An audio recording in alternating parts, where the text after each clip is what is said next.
Hello everyone, हमने पिछले video में एक्सरसाइज 5.1 करी थी और एनसीईआरटी फोल्डर की एक्सरसाइज 5.1 के क्वेश्चन नंबर 1 to 5 करे थे।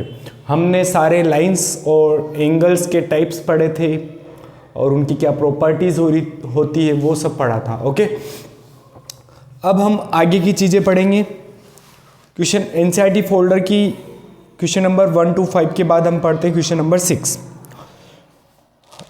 इन the given figure angle 1 and angle 2 are supplementary angles. हमने पढ़ा था कि सप्लीमेंट्री एंगल्स क्या होते हैं।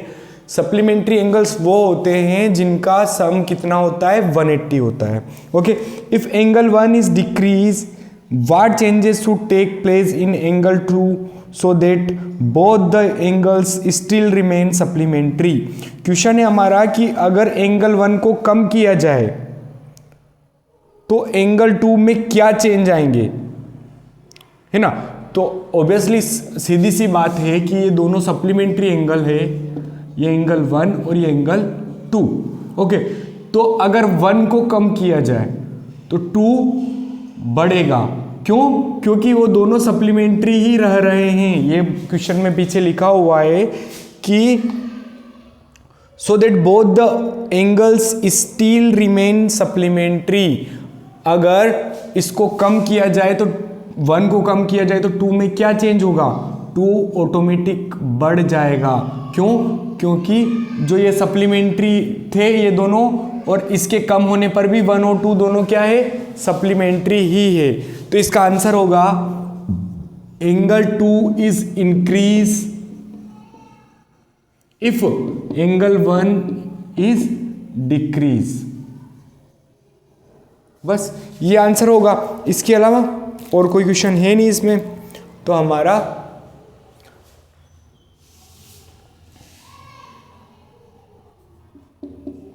ये आंसर हो जाएगा। ओके, इसके बाद है क्वेश्चन नंबर 7। आपको समझ में आ गया होगा 6 क्या है, कि अगर दोनों एंगल सप्लीमेंट्री ही रहे तो एक को घटाएंगे तो दूसरा बढ़ेगा। मान लो मैं एक आपको एग्जांपल से समझाता हूं कि 120 था, ये 120 था। ओके, और ये कितना होगा फिर 60। लेकिन जब ये घटाया तो ये हो गया 100, तो फिर ये कितना हो जाएगा, 80 हो जाएगा। ये 60 था तो अब कितना हो जाएगा, 80 हो जाएगा। आगे बात समझ में।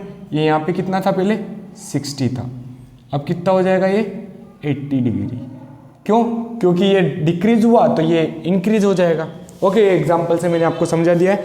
अब इसके बाद हम देखते हैं question number 7। Can two angles be supplementary if both of them are acute. अगर दोनों एंगल एक्यूट है तो क्या दोनों मिलके सप्लीमेंट्री बना सकते हैं?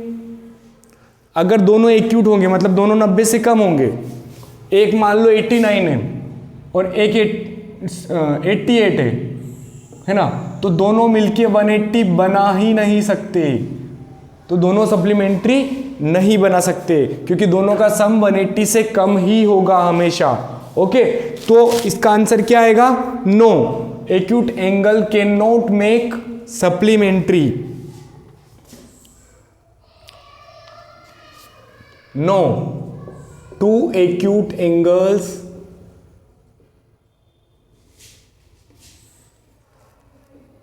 not be supplementary। ओके, दो एक्यूट एंगल सप्लीमेंट्री नहीं होंगे। ओके,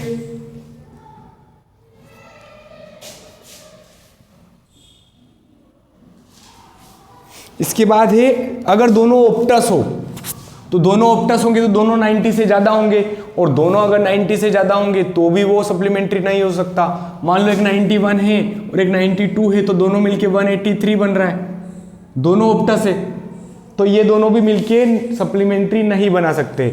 एक्यूट में तो कम पड़ रहा था और ऑप्टस में ज़्यादा हो गया दोनों का सम, तो इसमें भी यही आंसर आएगा, no two obtuse angle can not be supplementary. आगे बात समझ में। इसके बाद हम अगला क्वेश्चन देखते हैं। 8 an angle is greater than 45 degree is it complementary angles greater than 45 degree और इक्वल टू 45 डिग्री। एक एंगल है जो 45 से ज़्यादा है, तो इसका कॉम्प्लीमेंट्री 45 से ज़्यादा होगा या 45 से कम होगा या 45 के इक्वल होगा। कॉम्प्लीमेंट्री क्या होता है, ये तो हमारा हो जाएगा, सॉरी इसका एक और क्वेश्चन बचा है 7 का। 7 का ए हो गया, बी हो गया और सी। सी में क्या है कि अगर दोनों राइट एंगल है, ये तो फर्स्ट हो गया, ये सेकंड हो गया और ये थर्ड हो गया। अगर दोनों राइट एंगल है तो दोनों सप्लीमेंट्री हो सकते हैं क्या? अगर दोनों राइट एंगल होंगे तो दोनों का सम क्या हो जाएगा 180। यस, तो ये दोनों मिलके सप्लीमेंट्री बन जाएंगे। तो इसमें क्या आंसर आ जाएगा? Yes, 2 right angle be supplementary. Okay, तो 2 राइट एंगल सप्लीमेंट्री बन जाएंगे। अब क्वेश्चन नंबर 8 है हमारा कि एक एंगल है जो 45 से ज्यादा है, तो क्या उसका जो कॉम्प्लीमेंट्री एंगल होगा वो कितना होगा?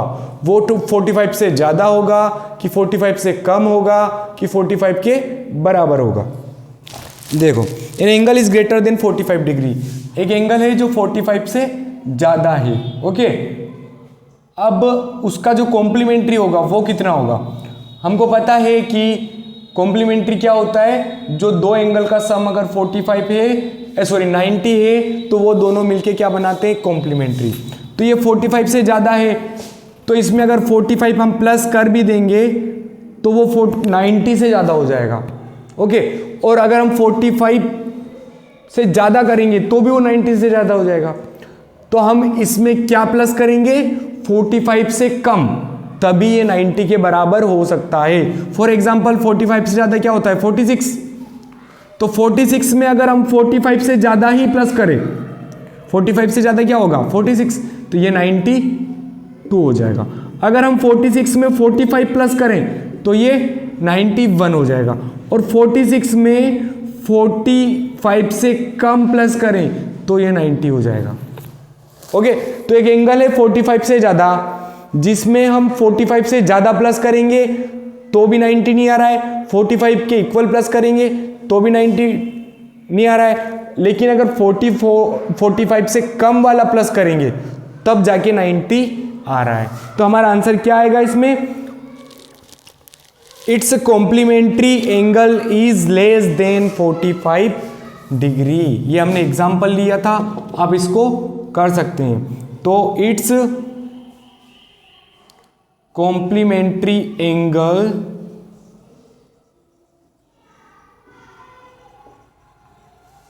इज लेस देन, अगर कोई मोर देन 45 पे तो उसका कॉम्प्लीमेंट्री एंगल क्या होगा? Less than 45 degree. आगे बात समझ में?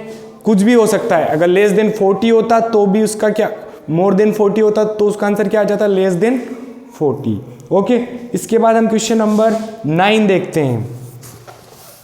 क्वेश्चन नंबर 9 है हमारा कि इफ द एडजॉइंट फिगर, ये जो फिगर दे रखा है इसको हम प्योज करके इसको कॉपी कर सकते हैं। ओके,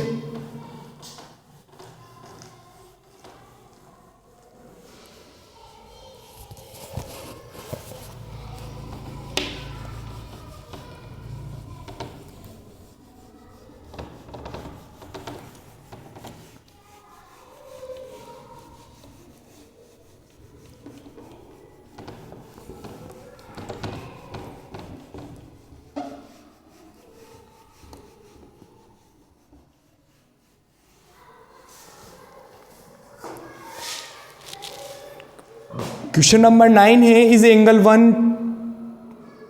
ये हमारा एक फिगर दे रखा है, हम इसको बना लेते हैं।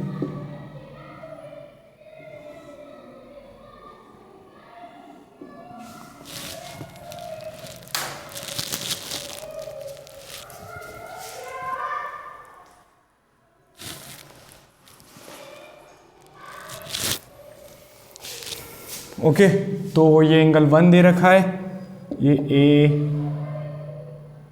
बी सी डी, ये लाइंस दे रखी है हमारे पास, और ये ई, और ये है हमारा ओ। ये एंगल 1 है, ये 2 है, ये 3 है, ये 4 है और ये 5 है। ओके, अब इसमें पूछा है कि फर्स्ट क्वेश्चन है हमारा कि एंगल 1 एंगल 2 के एडजेसेंट है क्या? Is angle 1 is adjacent to angle 2। तो एडजेसेंट क्या होता है? वो दो एंगल जिसकी एक कॉमन वर्टिक्स हो, वो दोनों एंगल क्या कहलाते हैं? एडजेसेंट। तो इन दोनों की कॉमन वर्टिक्स है क्या? हाँ है। तो क्या आंसर आएगा? Yes, yes they are adjacent angles. Yes angle 1 is adjacent to angle 2, ये इसका आंसर आ जाएगा। क्या आएगा? Yes angle 1 is adjacent to angle 2। इसके बाद क्वेश्चन नंबर सेकंड है हमारा कि AOC adjacent to AOE। AOC is adjacent to AOE, ये हमारा एडजेसेंट होगा। कैसे होगा? क्योंकि AOC जो है और AOC और AOE दोनों की एक कॉमन वर्टिक्स है AO। ओके, तो इसलिए ये भी क्या हो जाएगा? एडजेसेंट हो जाएगा।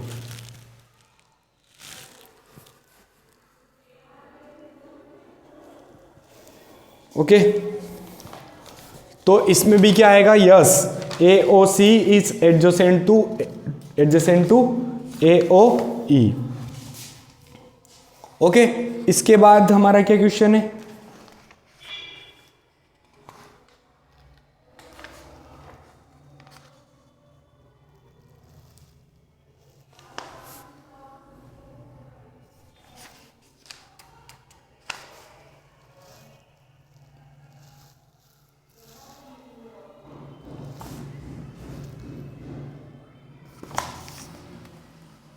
AOC और AOE एडजेसेंट नहीं होंगे। क्यों नहीं होंगे?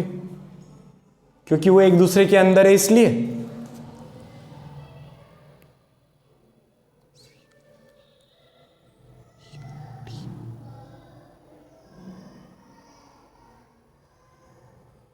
COE और EOD। चलो, तो इसमें हमारा जो एंगल है AOC और AOC और AOE, ये दोनों एडजेसेंट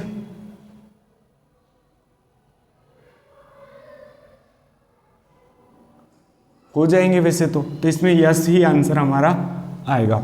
अब क्वेश्चन नंबर थर्ड देखते हैं हम। Do COE and EOD form a linear pair. जो एंगल है COE और DOE, ये दोनों लीनियर पेयर बना रहे हैं क्या? हाँ, बना रहे हैं।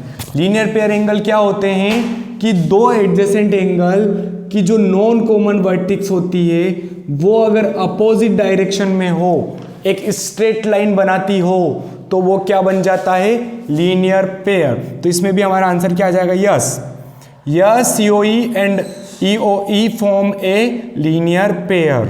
यस COE एंड जो क्वेश्चन में लिख रखा है वैसा ही हमको लिखना है, बस यस लगा देना है आगे। अब उसके बाद है फोर्थ, एंगल BOD और DOA सप्लीमेंट्री है क्या? BOD और DOA ये दोनों भी लीनियर पेयर बना रहे हैं, इसलिए ये दोनों सप्लीमेंट्री भी होंगे, क्योंकि लीनियर पेयर का सम कितना होता है? 180, और सप्लीमेंट्री का सम भी क्या होता है? 180। तो इसमें भी हमारा आंसर आ जाएगा yes, yes angle BOD and DOA are supplementary. इसके बाद है fifth, angle 1 is vertically opposite to angle 4।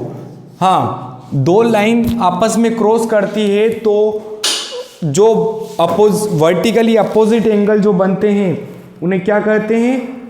Vertically opposite angle. वो दोनों एक दूसरे के इक्वल होते हैं, तो इसमें भी यस आ जाएगा। अब क्वेश्चन नंबर 6 है, what is the vertically opposite angle of 5। Angle 5 का वर्टिकल अपोजिट क्या होगा? देखो एंगल 5, ये एंगल बन रहा है हमारा 5, इसका वर्टिकल अपोजिट क्या होगा? ये 2 और 3 दोनों मिलके, तो vertically opposite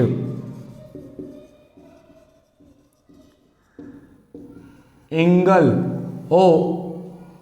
of angle 5 R angle 2 and angle 3 दोनों मिलके एंगल 5 का वर्टिकली अपोजिट एंगल बनाते हैं। इसका मतलब क्या हुआ, एंगल 5 जो है वो एंगल 2 प्लस एंगल 3 के इक्वल होगा।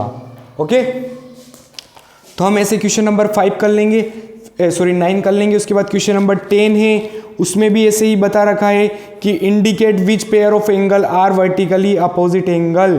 तो वर्टिकली अपोजिट एंगल कौन से होंगे, angle 1 is equal to angle 4, और इसके अलावा और कौन से होंगे vertically opposite angle, angle 5 is equal to angle 2 plus angle 3।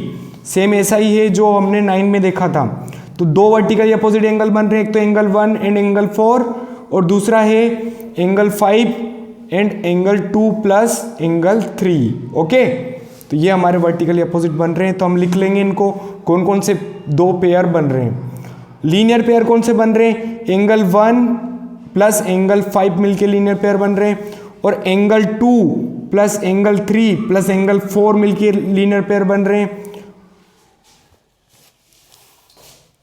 जैसे कि ये है एंगल 1 और 5 दोनों मिलके लीनियर पेयर बन रहे हैं, और एंगल 1, 2 और 3 मिलके भी लीनियर पेयर बना रहे हैं ये, और एंगल 2, 3 और 4 मिला के भी बना रहे हैं, और एंगल 4, 5 मिला के भी बना रहे हैं। तो कितने 4 पेयर बन रहे हैं यहाँ पे, है ना। तो सेम ऐसा ही क्वेश्चन है, 10 भी हमारा सेम, बस थोड़ा सा अलग है।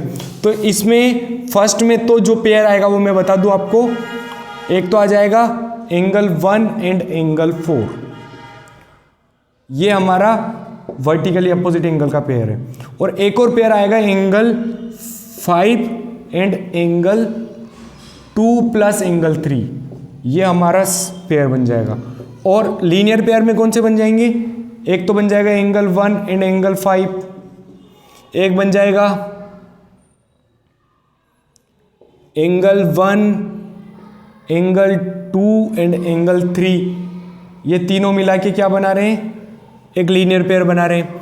उसके बाद एक बन जाएगा एंगल 2 एंगल 3 एंड एंगल 4, ये तीनों मिला के भी क्या बना रहे हैं, लीनियर पेयर बना रहे हैं। और एक बन जाएगा एंगल 4 एंड एंगल 5, ये 4 पेयर इसमें बन जाएंगे क्वेश्चन नंबर 10 में। ओके, तो ये हमारा क्वेश्चन नंबर 9 और क्वेश्चन नंबर 10 दोनों हो चुके हैं। इसके बाद हम देखते हैं क्वेश्चन नंबर 11। क्वेश्चन नंबर 11 है हमारा, in the following figure angle 1 adjacent to angle 2, क्या दोनों एडजेसेंट एंगल है, तो नहीं है।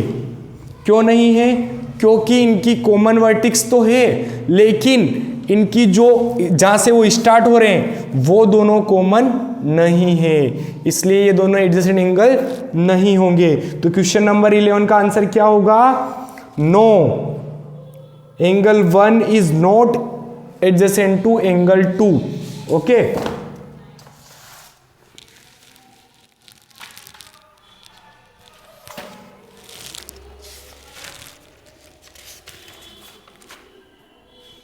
ओके, तो angle 1 is not adjacent to angle 2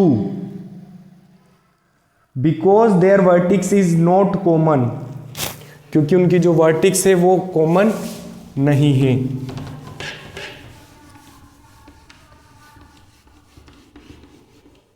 vertices किसे कहते हैं, जो वो पॉइंट होता है जहां से